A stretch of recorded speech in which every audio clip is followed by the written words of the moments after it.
Hi, good morning, good afternoon, and good evening. Thank you for your joining. We welcome you to lawyers across the globe and around the clock for the rule of law. Unprecedented rule of law 24-hour webinar. This panel presented by the International Association of Lawyers, UIA, through UIA-IROL.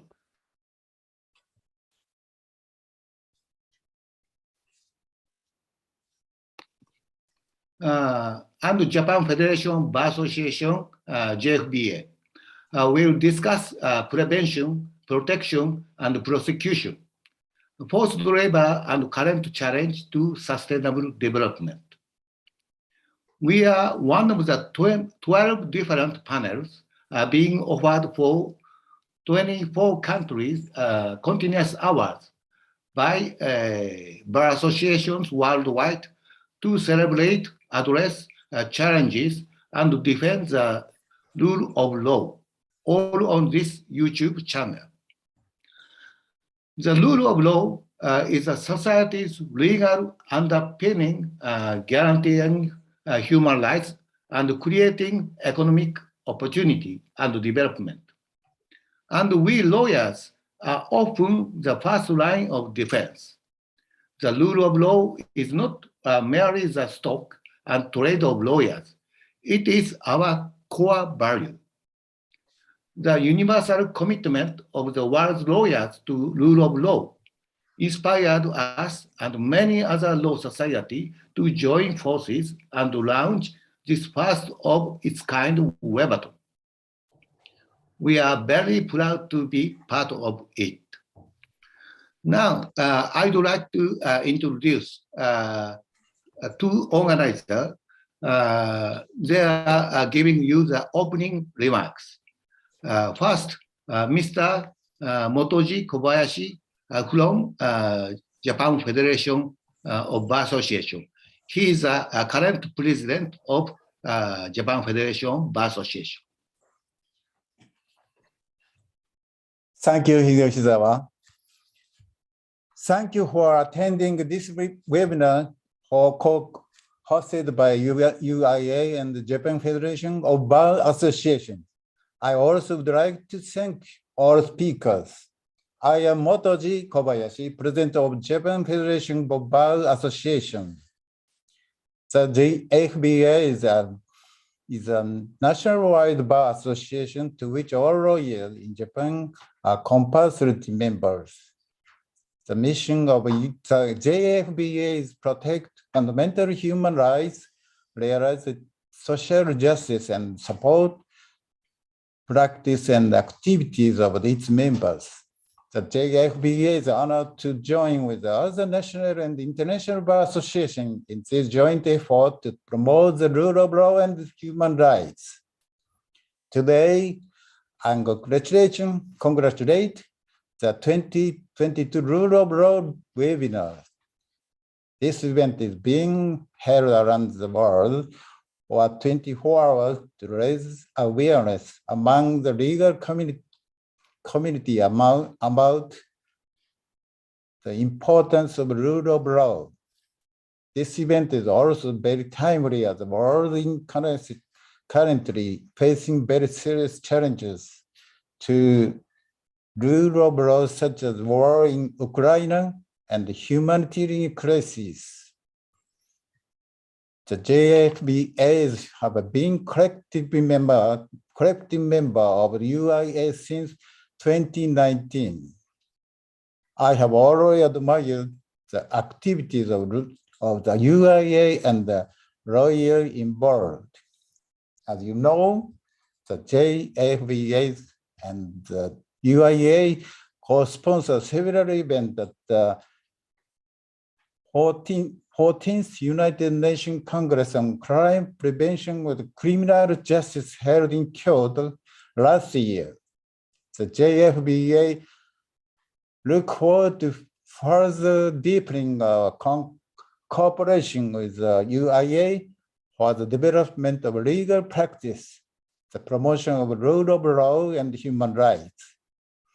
and the building of strong network among lawyers around the world. Today's panel discussion will focus on modern development in the prevention of forced labor, ensuring protection and redress for victims. I will not go into detail, but the prevention of forced labor, and the redress of victims is a crucial topic, especially in the Asia-Pacific region. I believe that lawyers region can play a major role in improve this situation. I will stop here. Again, I hope that this discussion will be very fruitful for all of you. Thank you very much. Thank you, President Kobayashi. Now I will introduce Ms. Jacqueline Scott. She is a Vice President of UIA, also a Director of UIA-IROL, Institute of Rule of Law. So Jackie, please go ahead. Thank you, Yasushi. And first I want to thank the JFBA for graciously agreeing to host this webinar and having done so much work to make it a reality. UIA has worked often with JFBA, and it is always a pleasure to do so. And we look forward to sharing more of these opportunities in the future. So thank you very much. And I am very honored to participate in this particular topic, this webinar focused on forced labor, particularly with respect to Asia. As we know, forced labor is a grave violation of human rights and a crime under both international and many national laws. Slavery, including forced labor, has changed its form and is less today about literal ownership of people and more about systemic exploitation and coercion. And as we know, forced labor may be found in forcible physical slavery, debt bondage, in child labor, and human trafficking. And in many, and perhaps most cases, it is insidious. Governments and companies are both participants, both willingly and not, in perpetrating the existence of forced labor. Every year, millions of workers are targeted by governments and companies in search of cheap labor. The number of enslaved workers has risen dramatically during COVID, as approximately 255 million full-time jobs were lost, and workers have been forced to accept untenable conditions in order to survive. Many governments and companies turn a blind eye or even refuse to inquire about the workers they hire or what is going on in their supply chains, even when a quick peek at the situation would reveal that workers are subjected to forced labor because they risk losing their economic gains. Often, however, even those who are responsible and who do make the effort to determine whether forced labor is occurring in their supply chains cannot make that determination with accuracy because of the tenuous connection and the long distance, often geographic, between the company and the ultimate workers in the supply chains.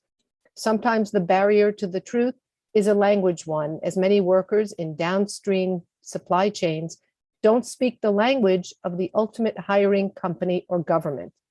Other times workers are intimidated and so afraid of losing their jobs that they won't disclose the true horrors of their situations. But both governments and companies must take responsibility for their actions and work together to eradicate all forms of forced labor. Governments should work collaboratively with other governments to enforce anti-slavery laws and to identify and investigate those who do profit from forced labor, including in these distant downstream supply chains. In fact, it is apparently because of government involvement and government pressure by the EU and the US that China recently ratified 2 ILO forced labor conventions that require signatories to avoid using and to suppress any form of forced or compulsory labor, and to seek immediate and complete abolition of such labor. The ratification of these conventions was one of the European Union's prerequisites to confirm a bilateral investment agreement signed at the end of 2020, which fell through because of human rights concerns. And similarly, the US blocked imports it believed were made with cotton harvested by forced labor in the Xinjiang region, where more than 1 million Uyghurs are believed to be held against their will in camps. So government by government accountability does work, and it is an essential weapon in the fight against forced labor. Corporations, too, must be held accountable for the social, environmental, and economic consequences of their supply chain operations. Corporations must implement effective corporate social responsibility policies and mechanisms to raise awareness of forced labor and to prevent and ferret out forced labor in their supply chains. And I suggest corporations must be held legally accountable to victims.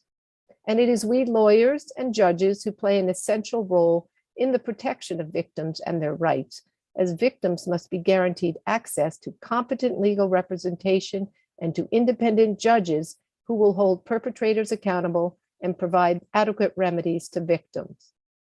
The Union Internationale des Avocats, the International Association of Lawyers, or UIA as we're known, and its Institute for the Rule of Law have long been involved in the condemnation of forced labor and in advocating for its abolition in the many forms it takes. For example, in June of 2018, the UIA organized a one-day conference at the United Nations on modern slavery, including forced labor, and many of our speakers were UN representatives and experts on the subject. Later that same year, the same topic of modern slavery was one of the two main themes of UIA's annual Congress in Porto, Portugal. And it was at that Congress that the UIA issued a formal resolution against all forms of slavery, including forced labor. So UIA will continue to weigh in, as it has, on this issue in the months and years to come. Finally, panel discussions such as the one we will hear in the next 2 hours are essential to raise awareness and inspire all of us to take action to secure the eradication of all forms of modern slavery, including forced labor. I look forward to hearing the expert opinions of our panelists on the opportunities and challenges we face in the future as we join forces to seek eradication of forced labor. Thank you very much. Thank you, Jackie. It's a very informative word from you.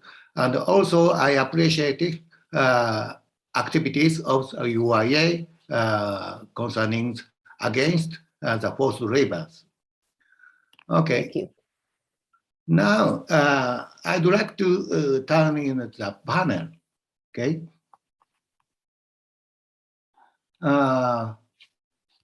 First, I will introduce distinguished 4 speakers for this panel. Please turn on your video. Okay. First, okay. First speaker is Ms. Bharati Pflug from International Labour Organization, ILO. She is an ILO senior specialist on fundamental principles and rights at work in Bangkok. From the sea covers East Asia, Southeast Asia, and the Pacific. Prior to moving to Bangkok in March 2018, Bharati spent 15 years with the ILO in Geneva, working mainly on child labor and later forced labor issues, both globally and in the Asian Pacific region in particular. Before joining the ILO, Bharati worked for GIZ in Sri Lanka on poverty impact monitoring, with a German NGO in India on gender and urban poverty, and on gender and rural poverty in Nepal. Okay.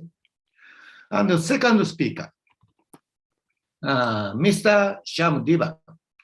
He is the president-elect of Lawasia, Law Association for the Asia and Pacific.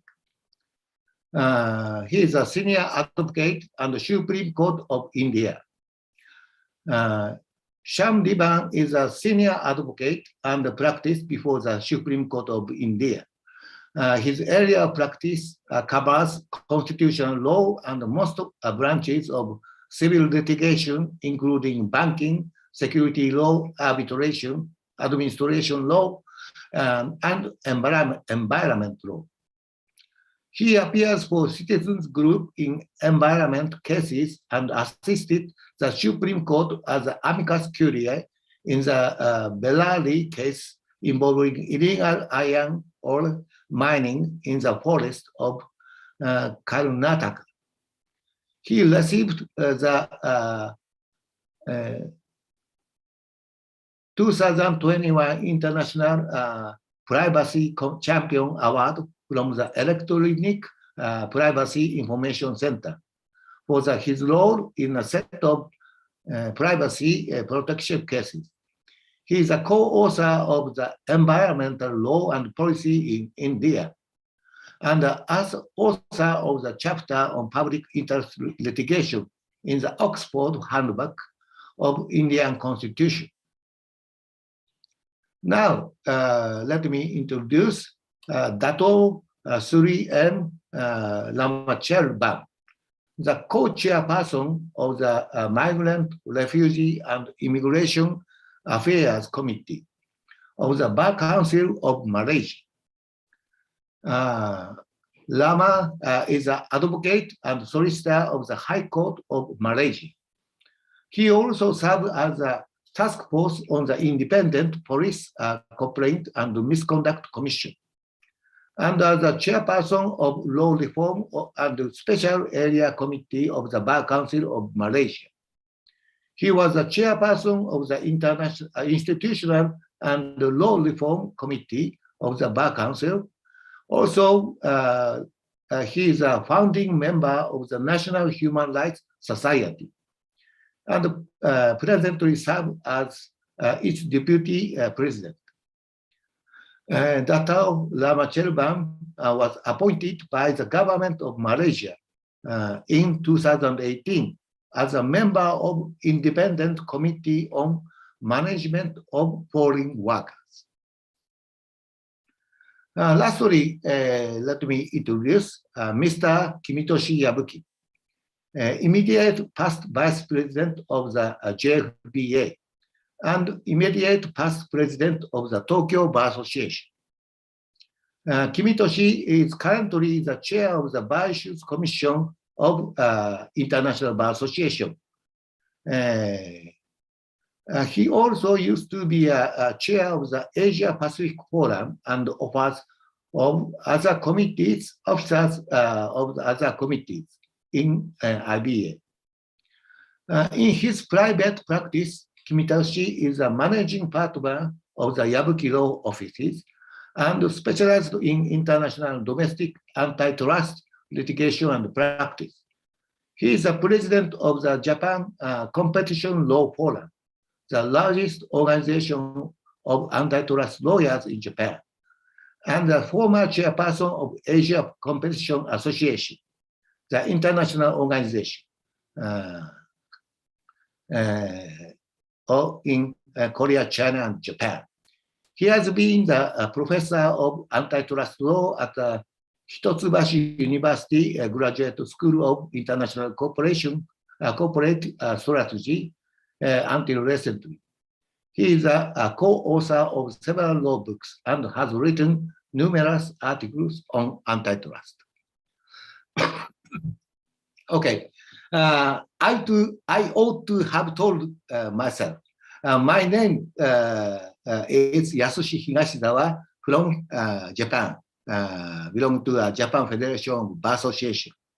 I will moderate this session today. Please be informed that this panel will be held in the manner of dialogue with my questions. Also, I apologize that the chat or question from Zoom functions for the floor will not available for this panel. So today's topic is concerning about the forced labor. As Jackie introduced, many international instruments of human rights and workers' rights strictly prohibit forced labor. Moreover, prohibition of forced labor and child labor is a core principle in the UN Global Compact 2000, that not only government, but also business entity, civil society are supposed to aim at. Also, the 2030 Agenda, or SDGs, set out the term to eradicate forced labor as a target 8.7. However, forced labor remains as a serious issue, in particular in the Asia-Pacific region. The region has become an important area of global economy in 21st century as a workplace of the world. On the other hand, according to the ILO, the number of the victims of forced labor in this region is estimated as 11 million, or more than half of the number in the entire world, which is 21 million. People are exploited by forced labor, usually in the course of the private business or by organized crimes. And then government has a duty to protect those people with domestic law and regulation. However, forced labor are used as a method for the government to oppress and persecute political dissident or ethnic religious minorities as well. For example, United Nations human rights experts raised serious concerns about the alleged detention and forced labor of Muslim Uyghurs in China, urging global and domestic companies to closely scrutinize their supply chains. Such deep concerns are also shared by the recent report of the Committee of Experts of the ILO. Also, government must have a close look on forced labor these days, not only in domestic industries, but also into a global supply chain to which their national business enterprise have influences. Now, I stop here and would like to listen to voices, experts, and legal committee on this issue. So, first, I'd like to ask the general status, current status of forced labor in the Asia and the Pacific.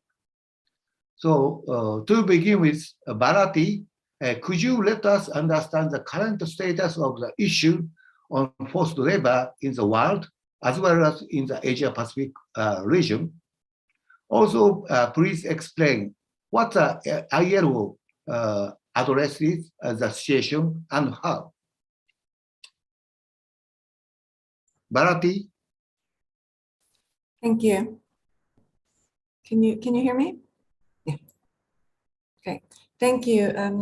Good morning, good afternoon, and good evening to all of you listening to us. Thank you very much, Professor Yasushi, and also UIA for inviting the ILO to participate in this webinar, and it really is a pleasure to be with you here today. What I'm going to use my time for, the 15 minutes I've been given, is to look a little bit at the forced labor data that we have globally and for the region, and Professor Yasushi already referred to some of those numbers, and then also to talk a little bit in more general terms about what the ILO does, or what some of the strategies and approaches to forced labor are by the ILO. So, I mean, as you know, as Jacqueline mentioned, also forced labor as well as human trafficking, they tragically remain common in today's global economy, global, but also in national economies. And the ILO estimates from 2016, so they are a few years old, and they were developed with the Walk Free Foundation and also in collaboration with IOM, the International Organization for Migration. They showed that on any given day in 2016, there were nearly 25 million men, women, and children worldwide who were forced to work against their will or forced to work under threat. And of these 25 million, there were 21 million who were in what we call privately imposed forced labor, and 4 million were in state-imposed forced labor. And out of these, there were 4.3 million children who were in forced labor, and 63% out of the 25 million were women and girls.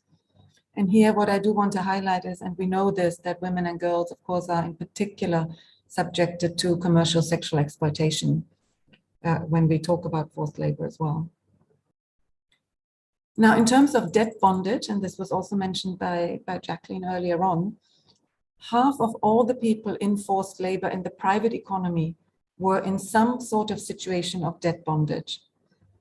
And often when we talk about debt bondage, we think about the more sort of the older form of debt bondage, that intergenerationally developed form, and the deeply ingrained forms of debt bondage. We think of brick kiln workers in Nepal, for example, and other sectors. But I think what we need to remember is also that an important part of today's bonded labor is actually associated with coercive practices. And this includes exorbitant fees in the private recruitment industry. So migrant workers who have to pay extremely high fees in order to find a job, in order to be given a job, which then leads to more modern situations of debt bondage. Now, if you think about the 25 million people in forced labor, among those cases where we know the type of work that they were engaged in, we don't know it for all of them, the largest share of adults who were in forced labor were domestic workers. And this also correlates, of course, with the high number of women, 63% of women and girls. And domestic work was followed by construction, manufacturing, and then agriculture and fishing. So we're really looking at a wide variety of sectors when we talk about forced labor.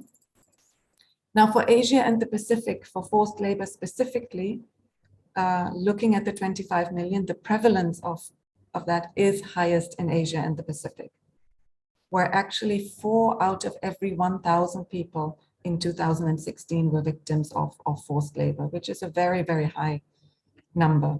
And these global estimates don't go into national specific estimates. So, we don't have data at national level, or we do not publish national level data when we talk about the global estimates. Asia Pacific was followed, and I think this is very interesting, by Europe and Central Asia, Africa, the Arab states, and then the Americas. So I think it's very interesting to see that while the prevalence was highest in Asia and the Pacific, Europe and Central Asia were not far behind. We will have new global estimates later this year, again developed together with IOM and Walk Free, and we hope to be publishing them or launching them later on this year in the second half of the year. So these numbers, the 25 million, we will have more up-to-date data in the second half of this year.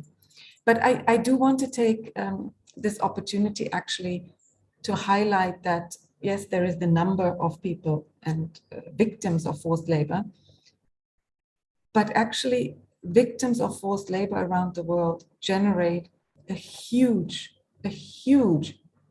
amount in profits, in illicit profits. And the ILO did a study several years ago now, and we're actually updating this as we speak, that said that victims of forced labor around the world generate approximately $150 billion a year in illicit profits. And this is huge. when you think about the economy in general and the amounts of money that are being generated through this. And we know that forced labor thrives in a context of poverty, of vulnerability, low levels of education and literacy, and of course, migration and other factors. And the research by the ILO shows, especially the study on illicit profits, actually shows that forced labor is not an issue only in developing countries. Particularly when we look at profits from the forced labor industry, these are actually higher in developed economies and in the European Union than there are anywhere else in the world. And I think this is a very important issue to keep in mind also when we think about approaches to forced labor and where do we anchor our interventions. And so appropriate policy choices are, of course, difficult when responding to forced labor. And the ILO has a number of forced labor instruments, conventions that I will speak about in a little bit later in the next round.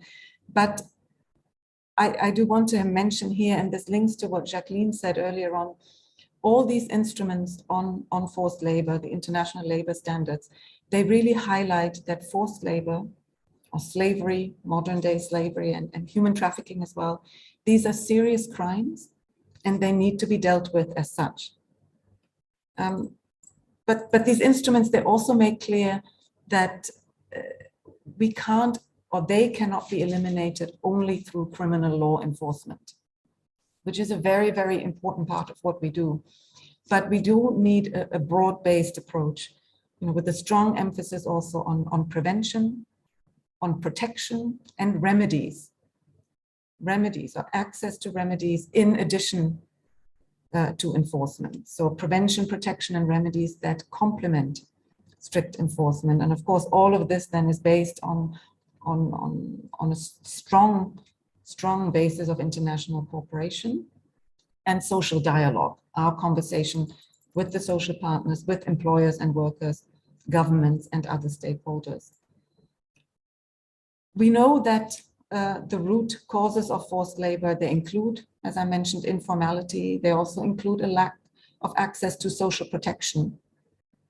They include weak governance structures, discrimination, humanitarian crises, natural disasters, poverty, but also a lower awareness of labor rights and of human rights. So these are all areas where we need to come in when we think about our responses and approaches to forced labor. And so therefore, any solution in a way that addresses any of these factors, because usually we cannot address all of them in one go, are part of creating a really longer lasting and more sustainable change. So it's up to us really to look at what is being done in social protection in a country, for example, and how can we integrate the issue of forced labor into this.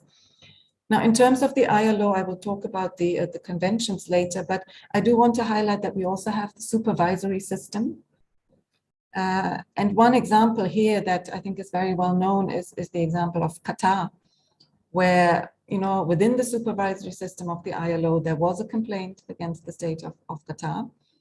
And this has really over years developed into quite a comprehensive labor rights program in the state of Qatar, with the opening of an ILO project office, looking at more non-discriminatory minimum wage, dealing with the kafala system, and so on. This is not to say that there are not many more things to be done, but it can show how first steps can be taken by using the ILO supervisory mechanism to raise issues of forced labor.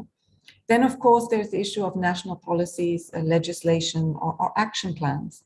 And this is where we work very closely with our constituents, with governments, workers, employers, and other stakeholders in developing these action plans. And I particularly like to highlight Malaysia here, where very recently the first national action plan on forced labor was adopted after several years of a consultative effort in the different provinces with a number of different stakeholders, different versions of the national action plan, and which is now ready to be implemented. It really is a very good practice that we use quite a lot. There are not many countries in the world that have a specific national action plan on child labor. We have many countries with national action plans on child labor, but forced labor, it's really quite unique. Then data and research, it's key to any policy or national action plan that's being developed. If we don't have reliable national data and shared knowledge, we wouldn't really know how to develop a policy and where to anchor it. Here, highlighting again Malaysia, where a very sector-specific national research was done on the plantation sector, looking at child labor and forced labor. We're working on forced labor surveys in Mongolia and a number of other countries. And this is really what will be the basis for national policies and other interventions. In addition to that, building the capacity of partners and constituents, not only workers, employers, and governments. We work a lot with academia. We work with lawyers, with institutions such as yous. With the media, we have a very interesting training on forced labor for journalists. Been held in many countries. It's available in a number of languages. How do journalists, how can they be trained to identify, but also report on cases of forced labor? How strong can the reach out of the media be when it comes to forced labor? Then, of course, the access to support and to livelihood for victims, so increased awareness of services and access to these services. And then two other points that I want to mention before finishing is a more global approach. Professor Yasushi mentioned earlier on SDG target 8.7, which highlights the elimination of forced labor, modern slavery, and also human trafficking by 2030. And it actually specifies the elimination of all forms of child labor by 2025, which is just around the corner. And we are still talking about 160 million children in child labor worldwide. So this is an enormous SDG target to achieve. And there we do have Alliance 8.7, which is a global multi-stakeholder partnership of governments, of organizations, of business, of media, of academia, really looking at how can we work together globally towards achieving SDG target 8.7. And then one last issue is the issue of fair recruitment. I talked about vulnerability earlier on when it comes to forced labor, and we do know that migrant workers are really extremely vulnerable to forced labor, if not most vulnerable to forced labor. So here we do have the ILO's general principles and also operational guidelines for fair recruitment, including, and this is the first time, the definition of recruitment fees and any other related costs. And these general principles and guidelines, they really give very clear tasks for the private sector and have aligned with industries on what is meant by fair recruitment, how are recruitment costs designed and calculated, and who should be bearing these recruitment costs, which, as I mentioned earlier on, often lead to forced labor in the sense of debt bondage. And the ILO does work in a number of countries in this region also when it comes to technical assistance on fair recruitment. I think I will stop here at this point in terms of the time that I was given, and then our whole engagement with the private sector, I'll talk about that in a later round. Thank you. Thank you, Bharati. Yeah, actually, she informed us how serious the forced labor other issues in the world, and we need a kind of a holistic approach to deal with this issue. Okay, and she also mentioned about the current development in Malaysia. So I would like to ask Lama, the situation in Malaysia. Is the issue on forced labor being discussed in its legal community? What challenges are you facing with in your country? Lama? Thank you, Professor Yasushi. I'd also take this opportunity to thank UIA and the Japanese Bar Federation for inviting me to share my views. The issue of forced labor is a very important issue that is being discussed throughout the country and the legal profession as well. It is an issue that is of grave concern to the corporate sector, the government, as well as the various professions in the country. Forced labor has also become part of the ESG, or the environmental, societal, and governance standards that the corporate sector has to abide by. It is, as Bharati has pointed out just now, a very important element in the migrant worker sector in Malaysia. In Malaysia, we have right now about 2 million documented workers. We have a further 2 to 5 million undocumented migrant workers. The issue of forced labor, as I said, is especially concerning with regards to undocumented migrant workers. Undocumented migrant workers have no legal rights that is provided for to documented migrant workers. And they are indeed the most vulnerable group. Independent studies have shown that the issue of forced labor is the issue that is very prevalent, or that is prevalent within the migrant worker community. Bharati has rightly highlighted one of the key issues, that is debt bondage. This goes to the cost of recruitment. It is incurred from the source countries to the destination country. In fact, some of the migrant workers from Bangladesh pay as high as a year and a half wages as recruitment fee. Those from Nepal pay something like half a year's wages as recruitment fees. And these are indeed termed as debt bondage conditions, which is an element, an important element of forced labor. Various studies have shown that this is the most prevalent issue facing migrant workers in our country. This has also led to a lot of reports, especially in the pandemic. This has been highlighted vis-a-vis industries in the PPE, medical gloves, and so on and so forth, as well as the agriculture, construction, domestic work, and so on. With borders closed, migrant workers are unable to return to their home countries. So they are all stuck, and some of them are stuck in forced labor-like conditions. Living conditions is another issue that is also an area of concern. Many of the migrant workers do not have the means of reporting their conditions of forced labor. They do not have access to justice, access to complaints mechanisms, and so on and so forth. All this exacerbates the issue of forced labor in our country. Recent steps or exposés on forced labor has led to many remediation exercises within the manufacturing sector, as well as the plantation sector. I would be remiss if I do not state about forced labor impacting on Malaysians.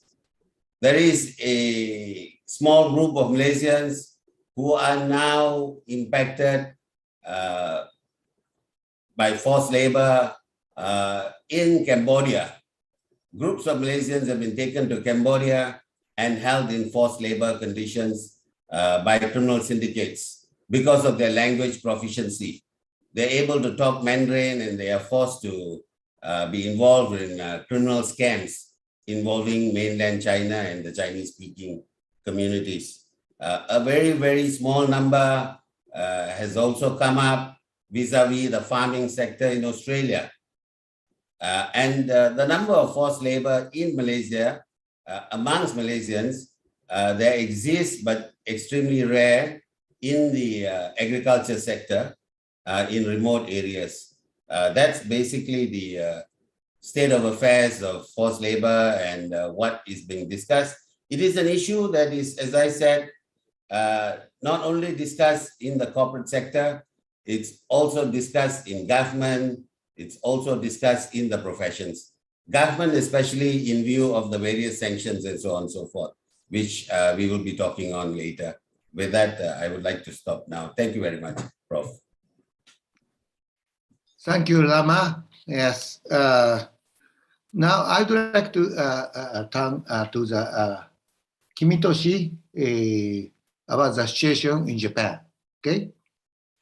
Thank you very much, Yasushi. Thank you very much for your invitation to this prominent panel. I'm very delighted to be participating in this session with all of you. I'd like to explain the situation in Japan, one of the developed countries, I think. And as Bharati mentioned, the developed country faces the forced labor issues too. So on the other hand, many people do not recognize that there is such a problem in a developed country like Japan. Many Japanese citizens believe that there is no labor issue in Japan, while Japan has been criticized by international community as for its chronic problem with forced labor. Japan, at the international stage, Japan seems to be famous as a country of the problem of human trafficking and also the problem with the forced labor. But the people in Japan do not understand, do not know why that happened. Article 18 of our constitution says that no person shall be held in the bondage of any kind, involuntarily servitude is prohibited, except for the punishment of crime. The same kind of regulation has been strictly stipulated in Article 5 of the Labor Standards Act. However, people don't know. Why? I would like to mention the 4 points why the people don't know why. The reason why this country, Japan, do have the problem with the forced labor. One is the unconsciousness or unconcern about this issue. The people are not conscious about this issue and also do not have any concern about this issue. There are many foreign workers working in the cities and villages. They know the number of the people working in Japan. However, they believe that such workers work in on the Japanese soil under the reasonable conditions, but that is not a fact. So a misunderstanding of the definition of forced labor is the second problem. The people believe that the forced labor is only issue of the forced labor with the violence. If somebody violently forces people to work in the working places, that is defined as forced labor. But if the people pays the recruitment fees, a large amount of fees to come to Japan to work in the companies, the people believe that is not the definition of the forced labor. That is the second problem. And so that the third problem is insufficient human rights education. We, particularly the students, junior high, high school, and the university, do not have enough program to educate this kind of issues on the classroom. So the fourth and last, no appropriate sufficient judicial decision or involvement. As other speaker said, we are now trying to have the facility or the rules to make the dispute to be settled amicably, so that the foreigners who work in Japan can easily submit their claims against their employers. That is the fourth issue. I'd like to mention about the imprisonment with the labor issue and also the technical intern trainees issue later on, but I'd like to stop here. Thank you, Kimitoshi. You are very conscious about the times. So the idea hit to me, ignorance is a worst enemy to the human rights. Yeah, and Kimitoshi described how the people in Japan regard the forced labor. Okay, Now I turn into the Shyam, Mr. Shyam Divan. Shyam, could you introduce the situation in India, as well as, if possible, the situation entire Asian Pacific as well? Shyam? Thank you very much, Yasushi, and I thank the organizers for this opportunity. I see a great identity amongst the goals of UIA, JFBA, and Lawasia in promoting the rule of law and looking at various dimensions of human rights. And I really thank you for giving this opportunity to me to sort of share some thoughts. Yes, I will focus on India, and I'll look a little further afield. Let me, in these opening remarks, draw on three dimensions, some of which have been touched upon by other speakers and panelists. One is, quite apart from the huge number of people that we have in South Asia, we have a certain historical baggage in the context of bonded or forced labor.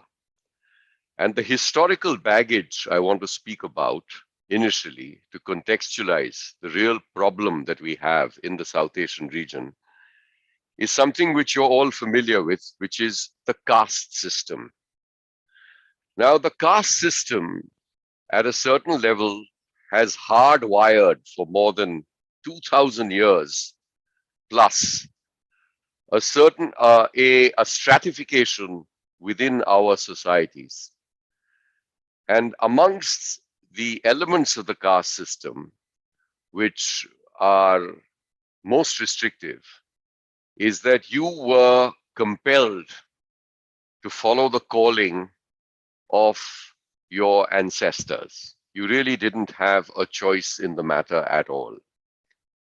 So this is something which came along, which developed across the subcontinent. And as I mentioned, it's been there for thousands of years. So you really didn't have a choice when you were, it was just the accident of birth which decided as to what your calling would be. So quite apart from the enormous layers of repression on aspects such as gender, you had this extraordinary degree of repression which was baked into the system and into the social structure. We in India, and we're celebrating now 75 years, and that's probably giving a fillip and a thrust, just as the SDG goals are, and causing us as a society and as a region to revisit as to what are various goals which we set for ourselves at the time of independence and how far along the road are we. And what one finds is that the Constitution of India, therefore, in 1947, it was enacted eventually in 1950, but 47 was the year which we attained independence. You had not just political rights, but the Constitution of India was a document for and a framework for rapid social reform as well.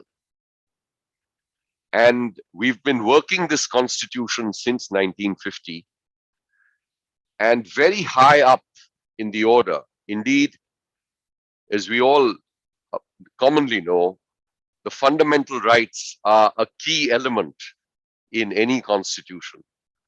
And in the Constitution of India, in the fundamental rights chapter, are specific provisions which are guaranteed. And those guarantees extend to the abolition insofar as forced labor is concerned, again, in respect of child labor. And there are other provisions in the Constitution which try and ensure that over a period of time, this dreadful caste system, which had held the country and held economic development and stratified society, loosens up.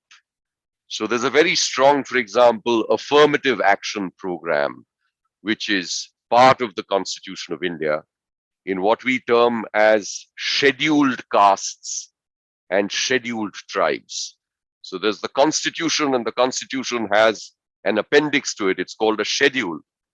And the schedule enumerates certain, or enables the enumeration of certain castes and certain tribes who are worthy of special attention by the state for advancement because of this historic oppression which takes place.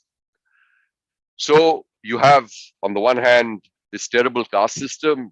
You have a constitutional mechanism for the purposes of loosening this system and for ensuring, amongst other things, labor and economic mobility. And then you have the other imperative in the Constitution, which is constitutional changes come gradually and slowly, and almost by definition, they're not intended to be in the nature of a revolution where you have something overnight. Now, this has therefore moved on, and the Constitution also has obviously the power to legislate. And we've had in our country, and I'm going to focus on the expression which was used, which was debt bondage. In the Indian subcontinent, it's known as bonded labor. And I thought I'd spend a few minutes on that. So apart from the variety of bonded labor in terms of the large fee which has to be paid, which is a contemporary notion, we still have in many parts of India and in many industries, the more traditional forms of bonded labor. And those are when large loans and economic benefits are attained, and you have not just a particular individual worker who's wedded to that employer, but you can have situations where it cuts across generations as well. Now, this has been noticed in certain areas. It was in certain in certain businesses or fields. In the context of Nepal, for example, brick kiln workers were observed. That's also true in parts of North India. It also has been noticed in certain other industries, such as the granite industry, etc. And there are a large number of studies which find that apart from the traditionally exploited segments, which includes children, we have a constitutional provision with regard to abolition of child labor up till, and the Constitution enacted in 1950 speaks about the age of 14.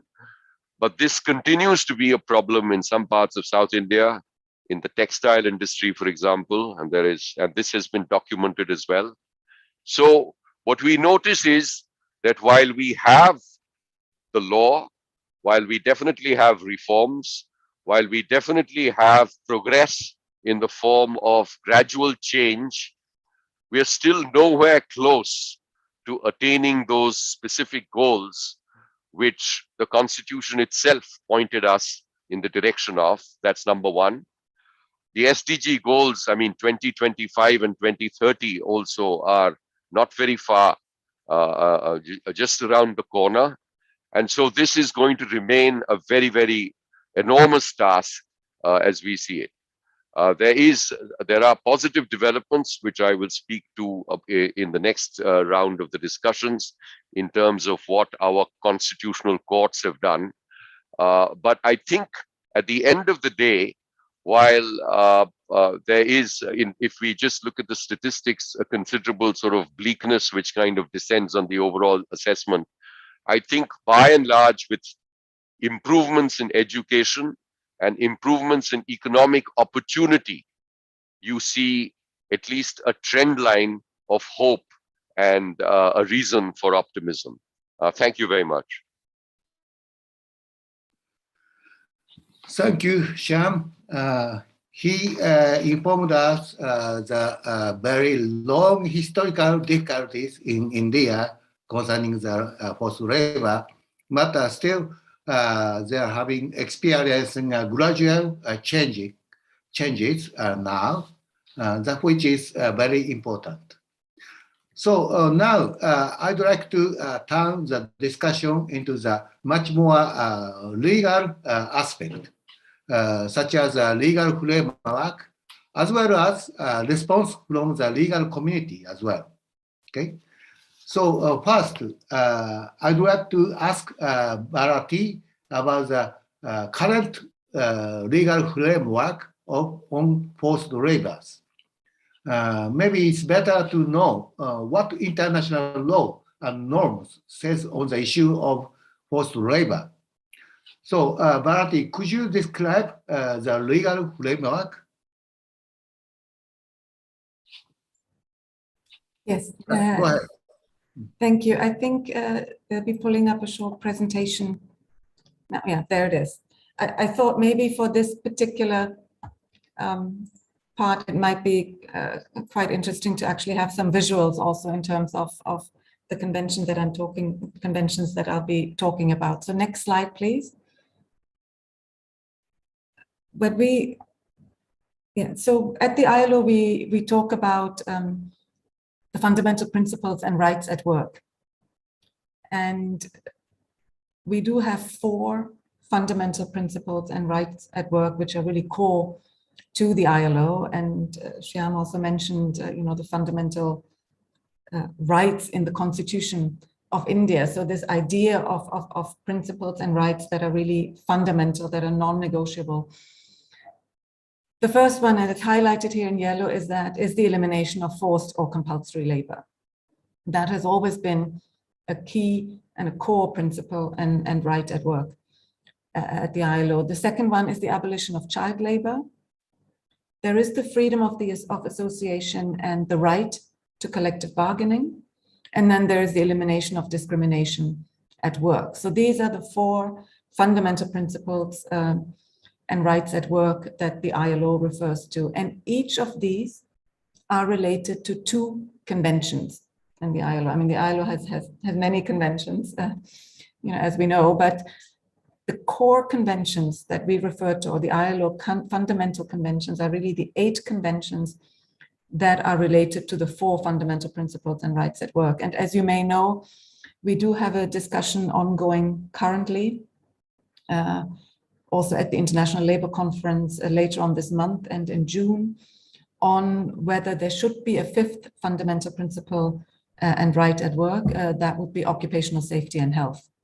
But that is an ongoing discussion in the International Labour Conference, and we are really looking forward to hopefully concluding that discussion in a few weeks' time. So we could be talking about 5 fundamental principles and rights at work.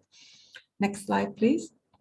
And I'm obviously going to be focusing on the elimination of forced labor here.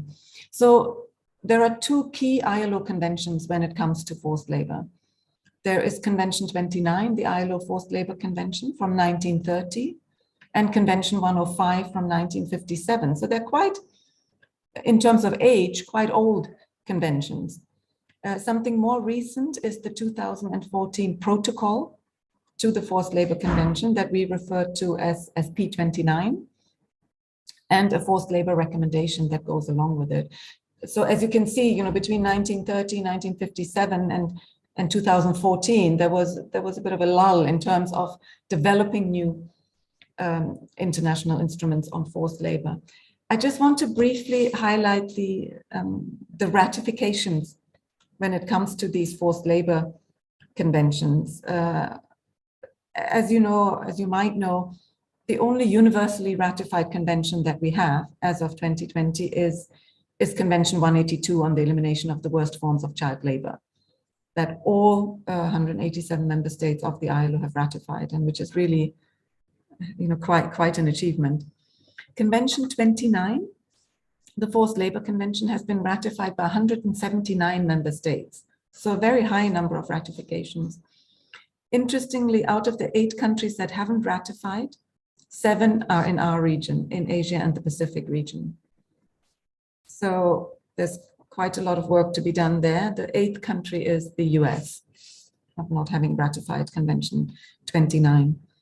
Convention 105 has been ratified by almost as many countries, 176. But the 11 countries that have not ratified are all in Asia and the Pacific, in our region. And I think this is quite telling. As a region in general, we take a long time to ratify, But when it comes to the forced labor conventions, really most countries that haven't ratified are in our region. Convention 105 also needs to be mentioned here, has actually been denounced by 2 countries, also in our region, and those are Malaysia in 1990 and Singapore in 1979. The 2014 protocol, we have 59 ratifications so far globally, 3 from our region. And those were Thailand, the first one to ratify in 2018 from the Asia Pacific, followed by Sri Lanka, and then most recently in March of this year, Malaysia, which was really a very positive development as well. So the next slide, please. Looking at Convention 29, the Forced Labor Convention, it really states very clearly that it's a fundamental obligation of countries to suppress the use of forced or compulsory labor in all its forms. And it actually talks about forced labor being punishable as a penal offense that needs adequate penalties and also something that needs to be strictly enforced. So this was already in 1930. Next slide, please. And it actually looks at what is forced labor. It defines it quite clearly, actually. It says that forced labor is any work or service exacted from any person that is done involuntarily under the menace or threat of a penalty. So if we unpack these 4 boxes a little bit more, next slide, please. We know that any work or service, the convention refers to that it's regardless of the industry, of the sector, or of occupation. And it refers to legal and formal employment, as well as illegal or informal employment. And I think that's important.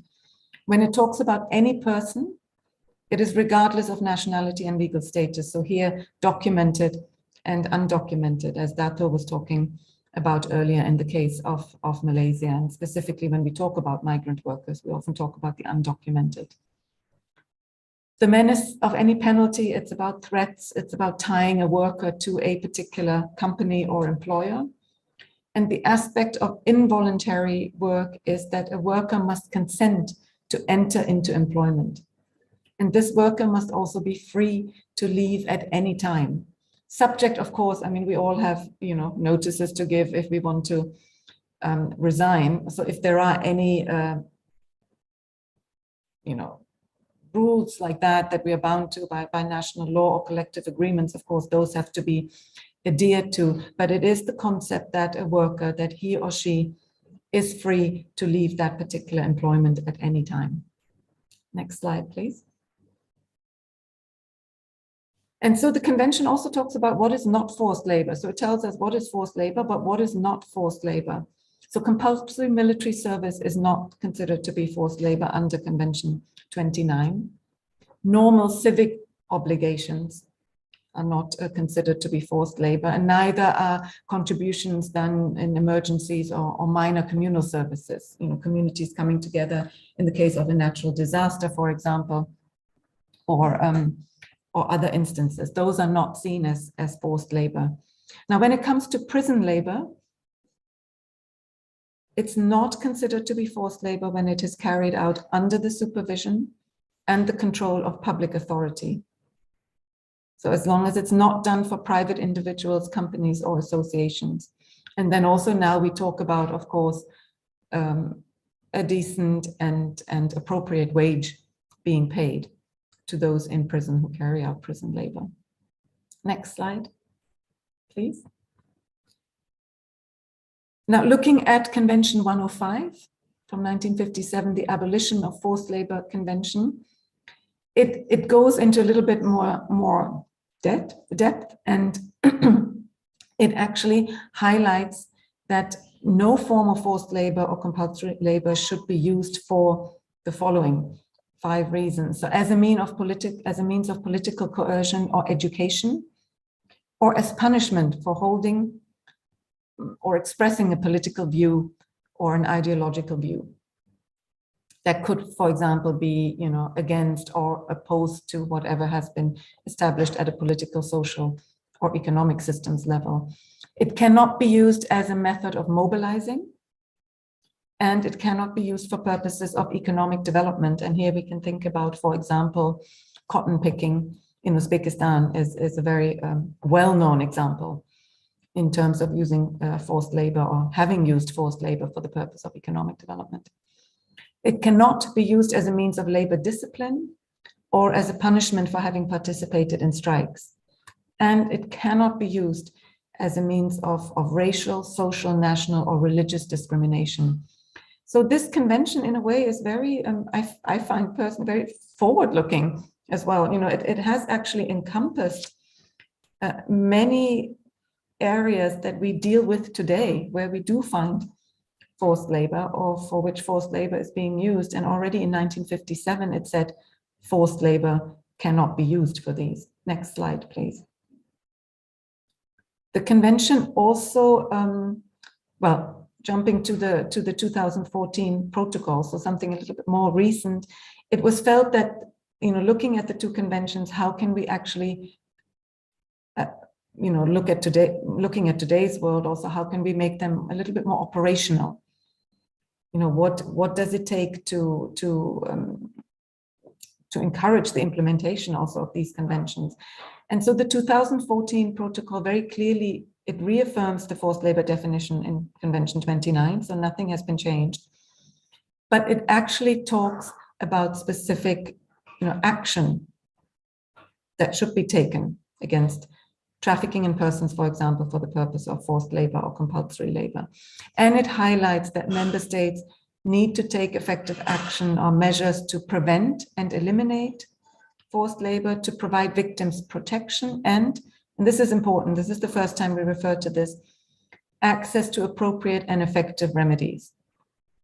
And I think this is really key also in this conversation, you know, in the next couple of rounds of questions in terms of the role of the legal community also, such as compensation, for example, and also to sanction those who have perpetrated forced labor. And then it talks about the, you know, development of national policies and national plans of actions, which we've already talked about slightly earlier on. Next slide, please. Here are just a few more examples of how much more in depth the protocol does go. It talks about education, awareness raising in general, but also specifically with employers. It talks about the coverage and enforcement of legislation. It talks about labor inspection, the importance of the labor inspectorate, and labor inspections being, or labor inspectors being trained also to spot cases of forced labor, for example. It talks about protecting persons, particularly migrant workers, and it talks about the importance of due diligence by both public and the private sector. And then in more general terms, it also talks about addressing the root causes and factors that contribute to forced labor. Next slide, please.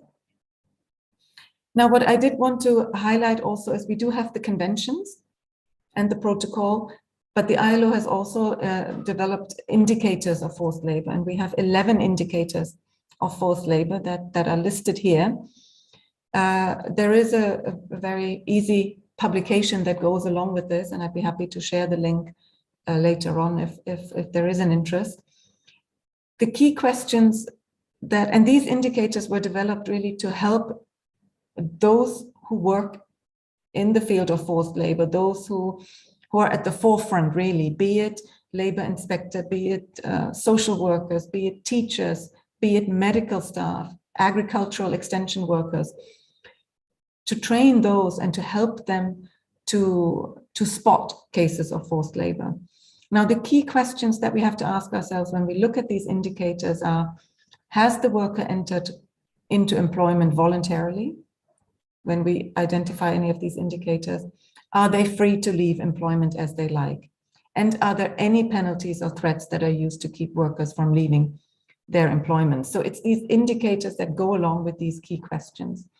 Next slide, please. And I'm just going to go into a couple of indicators to show you just the kind of information that is available in this publications. If we look at deception, for example, it looks at deceptive recruitment practices. It looks at false promises, for example, about wages. What were migrant workers often promised in terms of wages in terms of working conditions, the type of work, the housing or living conditions, the location of their work, and also the identity of the employer. Was there deception in any of these areas?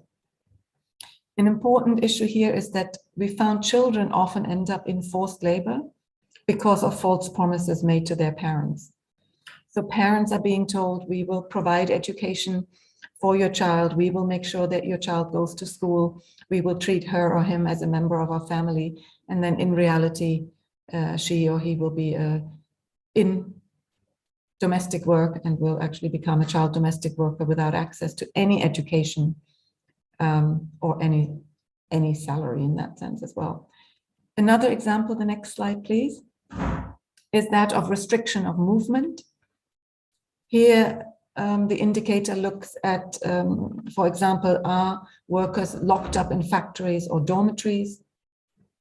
What is the level of surveillance cameras and guards? Is there a prohibition to go outside without being accompanied by guards?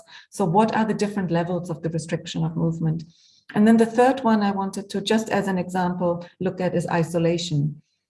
And isolation is at different levels. Of course, remote locations far away from any habitations. When we look at plantations, that is often the case. Is there an absence of transportation for workers to leave? A confiscation of mobile phones in today's world. You know, are there any other means of communication that the worker has? And does he or she, is she allowed to have contact with family or friends or to seek help? So this is the way that these 11 indicators work. And for all of these 11 indicators, there is more detailed information available. Next slide, please. And again, these indicators really have to be understood from the point of view of the person affected by forced labor. So we have to put ourselves into the position of that worker. Now, next slide, in terms of just going back to the global estimates of 2016 and looking at these indicators that I just mentioned, the research has found that most victims of forced labor suffer multiple forms of coercion, especially when it comes to recruiters preventing them from being able to leave a situation. So almost a quarter of victims had their wages withheld or were prevented from leaving by threats of non-payment. And this is crucial when it comes to the debt bondage that we referred to earlier, that when we refer to the recruitment fees that workers have paid, if you then do not get your wages or there's a threat of them not being paid, that is an indicator of forced labor because you feel forced to stay in that situation of employment. This was then followed by threats of violence, actual acts of physical violence, threats against the family, and for women, 7% of victims actually reported acts of sexual violence. I'm running out of time, so I'm actually not going to, I'll leave it here at this point, but happy, you know, if there are any other questions that come up later on. Thank you. Thank you, Bharati. It's a very informative presentation concerning the legal framework, particularly ILO conventions on forced labor. Particularly interesting is 11 indicators to regard the work as forced labor. Okay, now I'd like to ask other speakers concerning the legal framework in your country, also response to the forced labor from a legal community.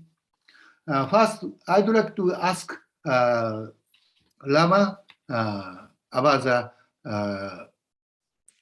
legal framework and legal community in Malaysia. Can you introduce? Okay, as far as Malaysia is concerned, the federal constitution prohibits slavery and forced labor. We've got a fundamental liberties provision similar to India, which is part 2 of our constitution. So it absolutely prohibits slavery as well as forced labor. It goes on to provide equality for everyone in the country. That's Article 5. Article 6 is the prohibition of slavery. Article 5 is the right to life and liberty.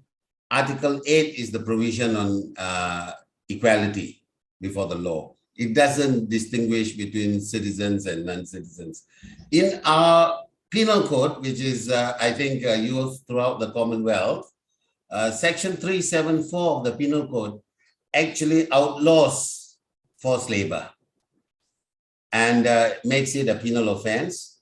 The law that is now used increasingly is the Anti-Trafficking in Persons law in Malaysia, ATIPSOM, which means anti-trafficking in persons and smuggling of migrants. It follows the definition of forced labor, where under the ILO Forced Labor Convention 1930, under this anti-trafficking law, forced labor is also criminalized.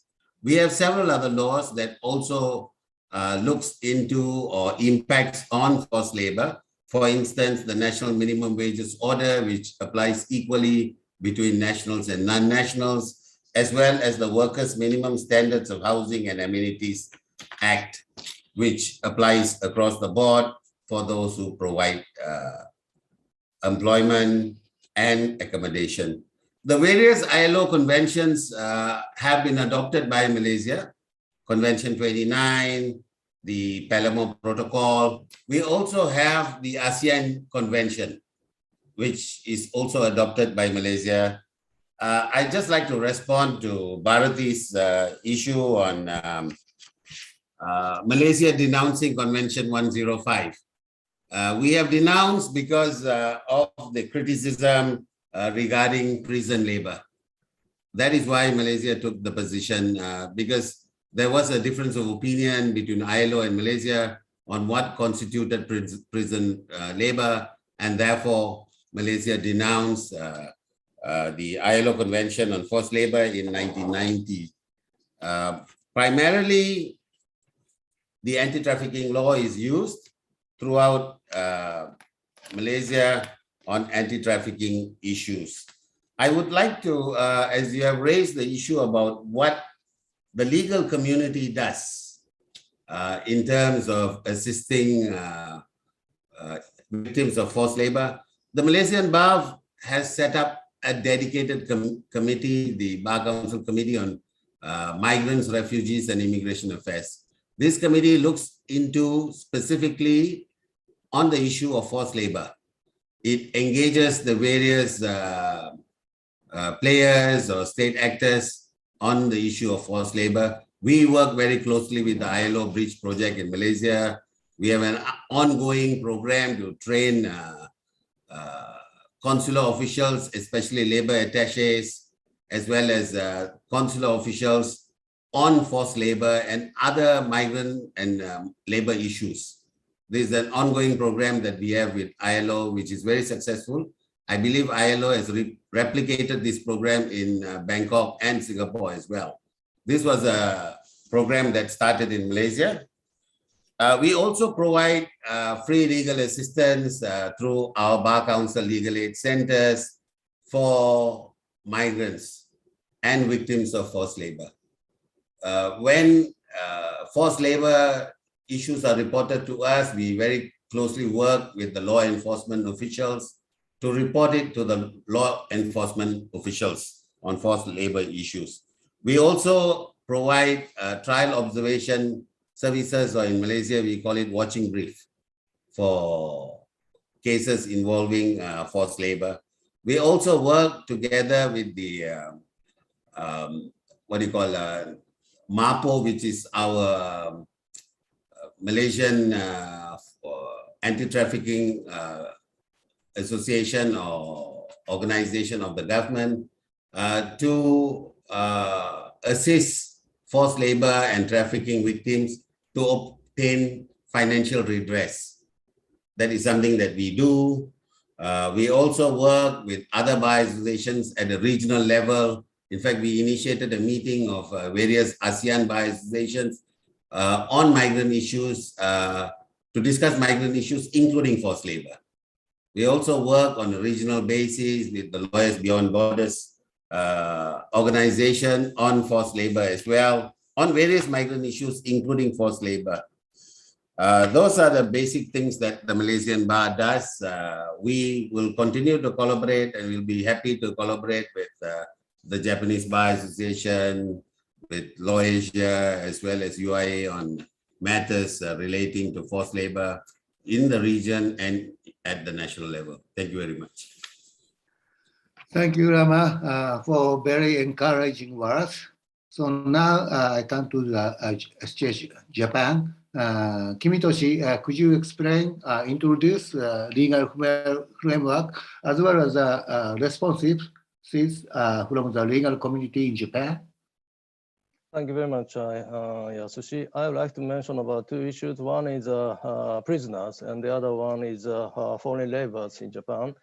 As Bharati said, the prisoners seem to be exceptional as from the definition of the forced labor with some conditions. Some condition means the prisoner should be paid the reasonable wage and should be given the skill types of the labor. But in Japan, prisoners with the labor are not given enough wage. Their wage is very low, and the services they are forced to take on is unskilled types. So that the JFBA, Japan Federation Bar Association, criticized such a condition of the prisoners' work. And 2016, they issued the declaration calling for the reform of the penal system. That includes abolition of the death penalty. However, the abolishment of forced labor in the prison also one of the items we asked the government to do it. And at the occasion of the Kyoto Convention, United Nations Congress on the crime prevention and criminal justice, that happened on April 18, 2019, the third week of Kyoto Declaration. So in the Kyoto Declaration, we also opine that the forced labor in the prison should be abolished or amended in the declaration.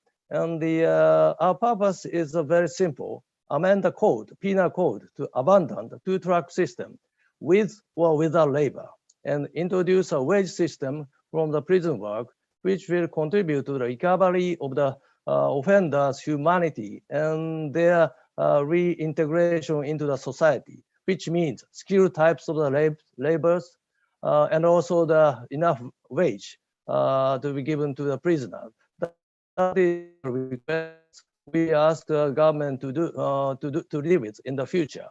In response to that request, I think so, but in Japan, the government ratified the abolishment of forced labor convention, and the relevant law has been changed, and they changed an imprisonment with the labor to imprisonment without labor in some crimes. And the cabinet itself decided all the imprisonment with labor punishment shall be abolished until 2022. That is this year. So this is a challenge of the government currently. And I'd like to move on to the next issue, the technical intern trainees, foreigners working in Japan.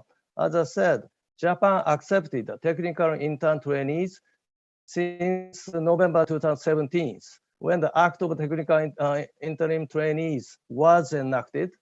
As of October 2020, I don't have enough statistics, but 2020, the number was about 400,000, a large number of the labor forces working in Japan.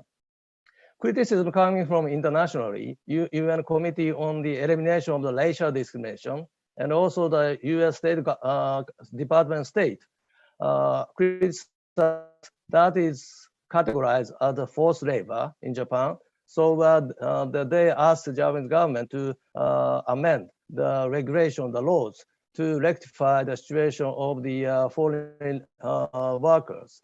The problem we face, they use employers use them in order to fill in the lack of labor in particular industry. The initial purpose of the technical interim trainees is to transfer the technical skills to the developing countries, but the reality is not. they try to fill in, the employer try to fill in the lack of laborers in the in the workplaces.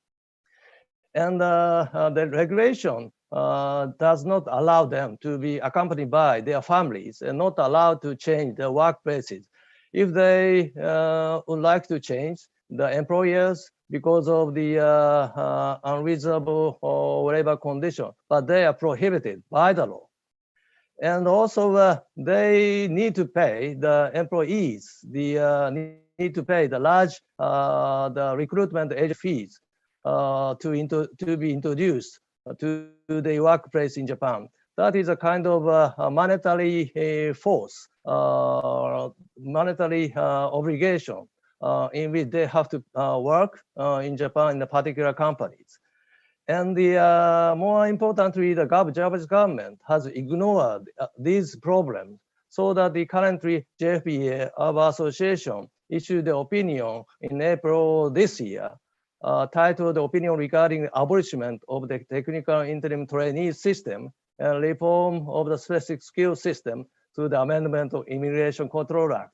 Immigration Control Act itself is a very infamous in the international community, but we asked the government to change fundamentally this law, the Immigration Control Act, including abolishment of the technical intern training system, and asked the government to regulate that all foreign workers working in Japan need to be live with the families and need to be stay in Japan for a longer time. So only 3 years or 5 years not enough. The longer time, so that they can work in Japan with the family. That is based on the human rights. And JFBA is also working on the creation of the system to solve the dispute between the employers and the foreign workers. The Tokyo Bar Association has joined the project by way of creating a special ADR, Alternative Dispute Resolution System, in the ADR Center this year. That is a quick and amicable solution. Amicable solution means the foreign workers can continue working with the particular employers. However, they solve the problem they face in the working place. So we try to give the services in the 8 languages, particularly the 8 languages which were used in Asia. Japanese government tried to facilitate their system in one location in Yotsuya. That is called the Foreign Residence Support Center, which is located in Yotsuya, as I said.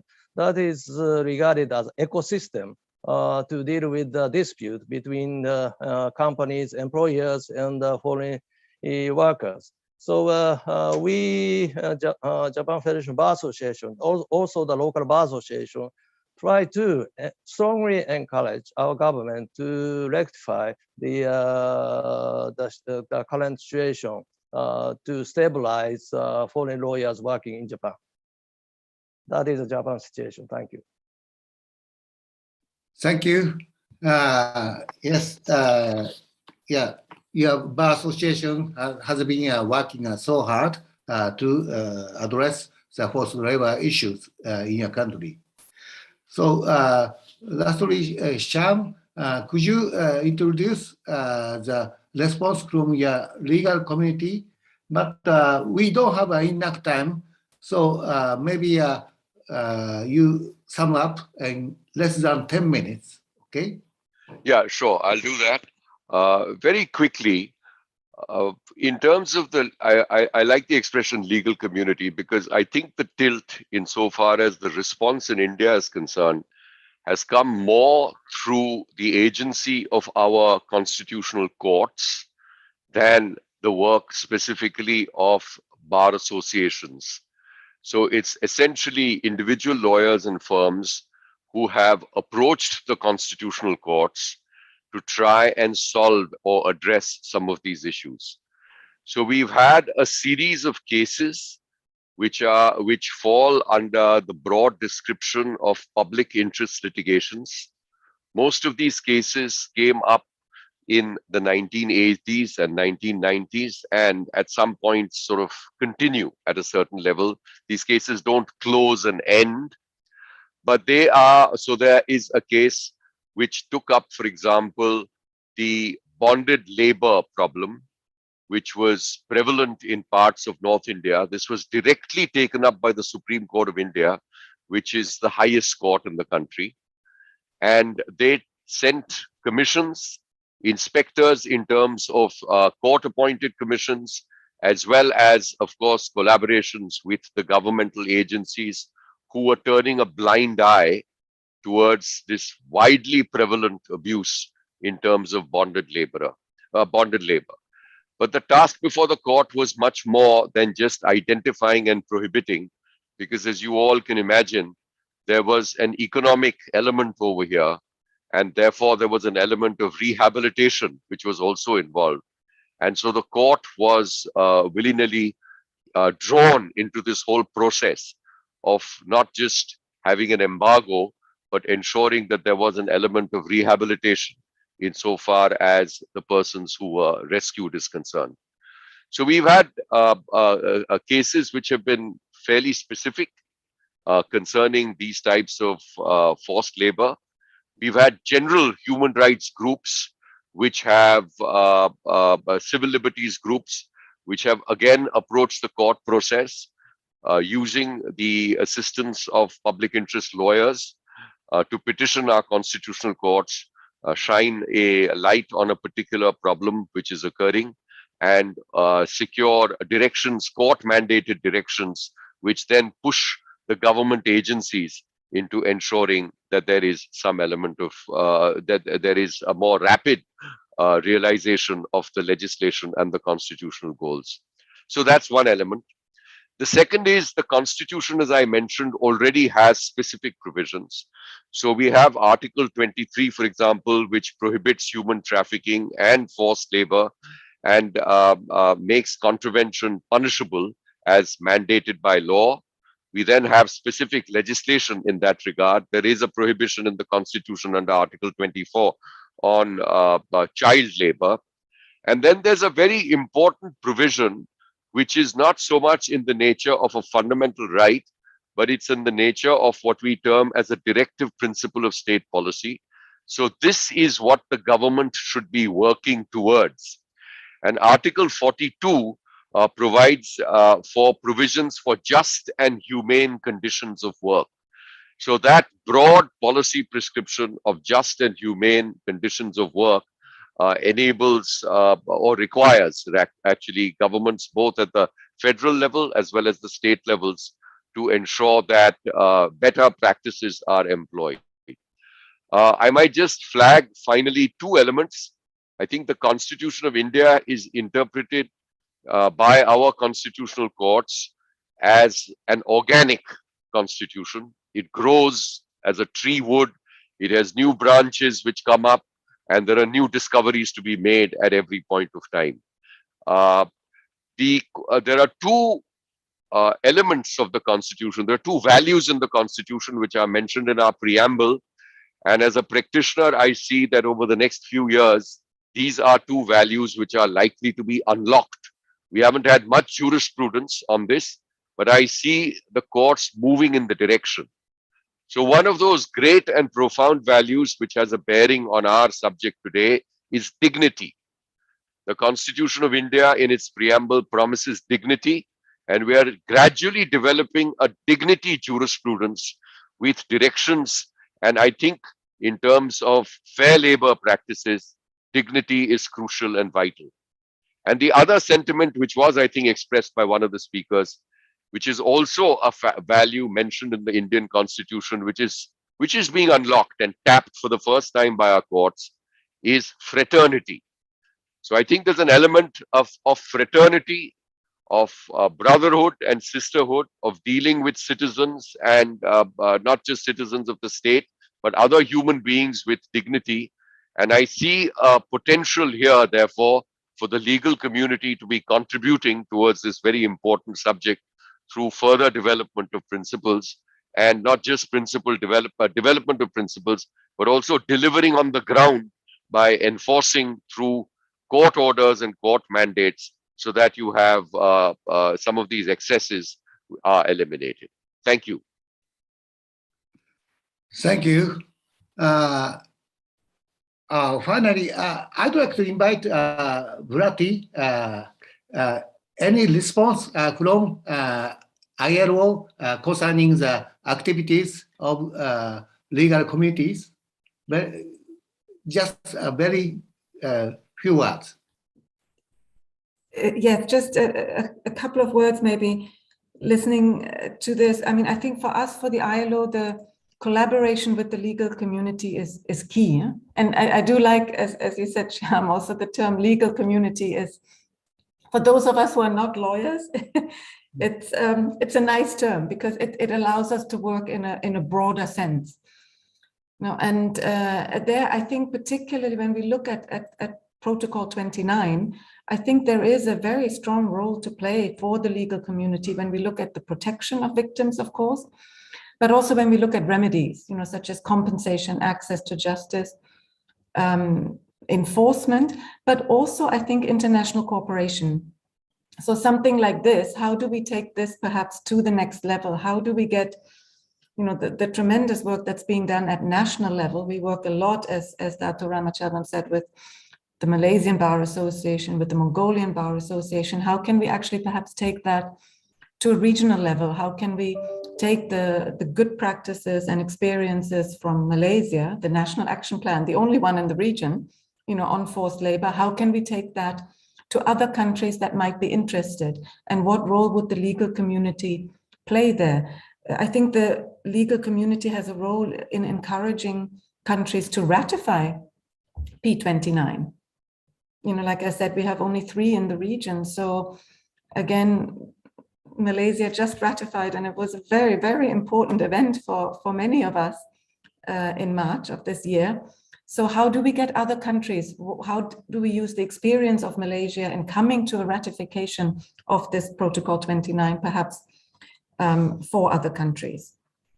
I think the other issue is, how do we make our work a bit more multi-sectoral in bringing in the legal community? You know, sometimes we tend to, okay, this is our work with labor inspectors, and we focus on labor inspectors or on teachers only, but it's really about making it multi-sectoral. How do we, what we now do, a training for labor inspectors, we make sure to have the judiciary there, to have other members of the legal community, of other ministries there, so that really everybody sees their particular role in the fight against forced labor and how those roles complement each other. I'm going to stop there. Thank you. Thank you, Bharati. And thank you for all speakers for your very informative and great presentation. Okay, today we have discussed forced labor. It's a kind of a serious problem for sustainable development. But still, forced labor, along with human trafficking, child labor, or other modern forms of slavery, are very widespread in the world, in particular in the Asia-Pacific region.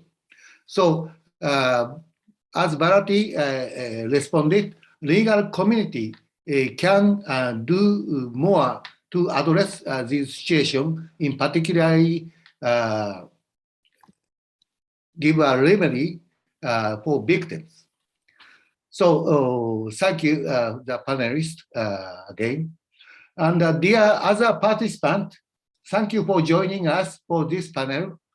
Our unprecedented 24-hour webathon, lawyers across the globe and around the clock for the rule of law, does not stop here.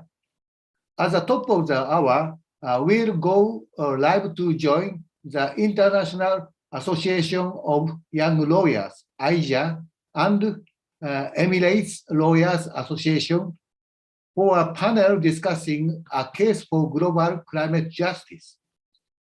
What is the goal and what are the odds of achieving it. Okay, please, I would like to the participant still joining the other panels. So thank you, speakers, and thank you, participants. Also, thank you, Jackie, for this panel. Bye. Bye-bye. Thank you Thank very you, much. Yasushi. Bye. Thank you. Bye-bye. Thank you, panelists. Great job. Thank you.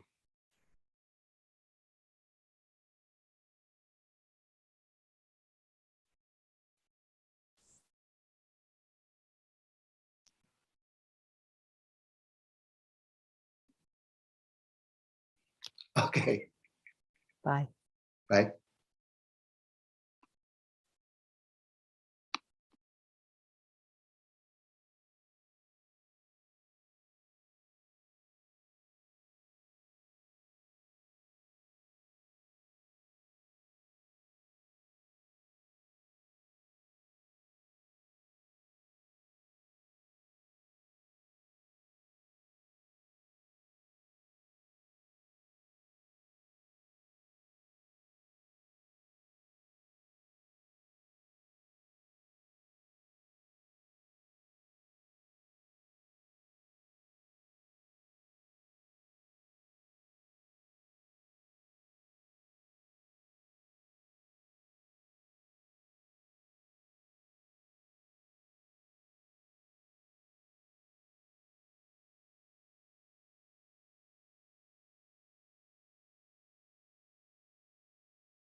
about how the rule of law works in our countries to assure that the maximum impact and assistance is made to economic and social development.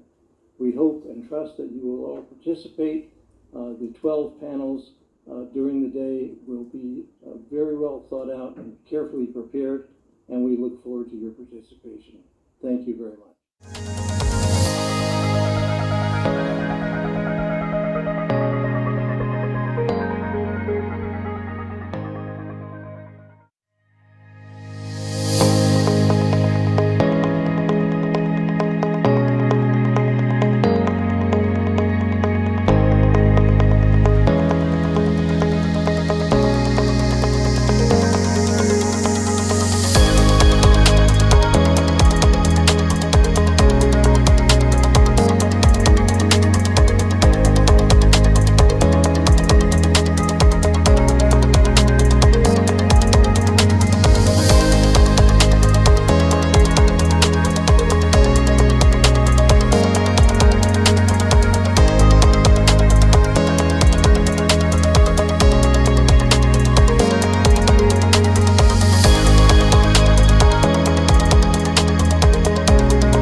Uncomfortable about how the rule of law works in our countries to assure that the maximum impact and assistance is made to economic and social development. We hope and trust that you will all participate. The 12 panels during the day will be very well thought out and carefully prepared, and we look forward to your participation. Thank you very much.